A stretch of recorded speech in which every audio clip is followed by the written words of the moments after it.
Man is nothing else but what he makes of himself, wrote Jean-Paul Sartre. And yet, you became what she wanted. Slowly.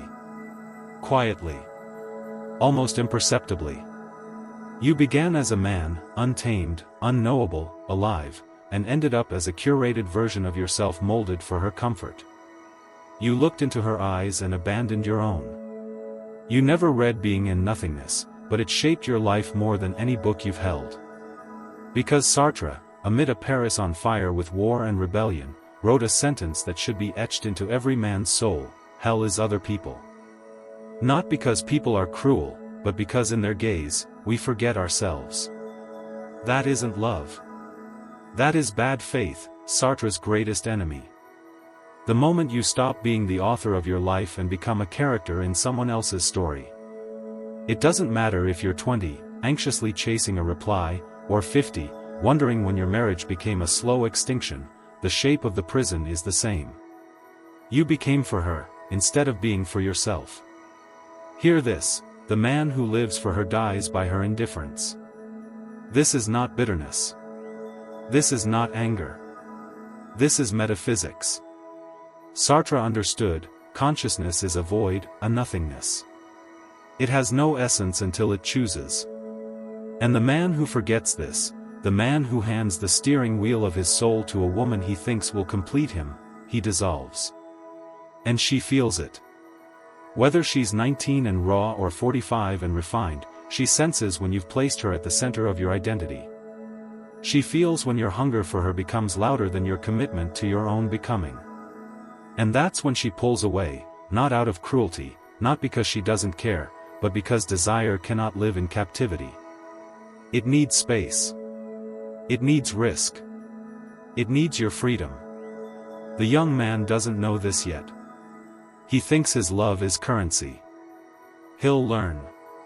The older man already knows. He sits beside her in silence, remembering who he was before he dimmed his fire to make her feel safe. But she doesn't want safe. She wants sovereign. This is Sartre's devastating truth: the heart longs for what it cannot possess. And the man who doesn't need her, who can walk into her life and just as easily walk away, he becomes the mirror of her own abyss. And she wakes up.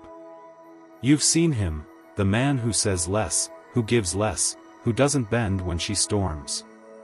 Not because he's playing games, but because he remembers who he is. You want to be loved. Of course. But the moment you need to be loved in order to be someone, you vanish. This isn't a tactic. This isn't a trick. This is existential integrity. The man who exists first, defines himself first, chooses his values first, and lets love orbit him, if it dares. And if it doesn't, he is still whole. That is the man she remembers. The rare man. The Sartrean man. The one who knows freedom costs solitude, and pays it gladly. You've been told to be vulnerable. To open up. To say what you feel. And yet the more you opened, the more she closed. The more you expressed, the more she drifted. You thought transparency would earn trust, but instead it stole the mystery. You became readable. Tame. Harmless. Why? Because Sartre was right: you are not a product. You are a project. And when you give yourself away too soon, when you offer your soul before she's earned the map, she recoils. Not because she's cruel, but because you've mistaken confession for presence. And masculine presence, in its truest form, is not a boy begging to be seen. It is a presence that exists with or without witness. Sartre called it the being for itself, the man who stands in radical freedom. Not recklessness, freedom. The kind that says, I will not be a product of your need. I am. You want to know why the older man at the bar, calm, still, unbothered, can hold her gaze longer than any boy sculpted by gym mirrors? Because he's already suffered. He's already lost. Already bent until his spine cracked.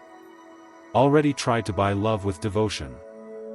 And now, he sits as a monument to his own survival. He doesn't explain.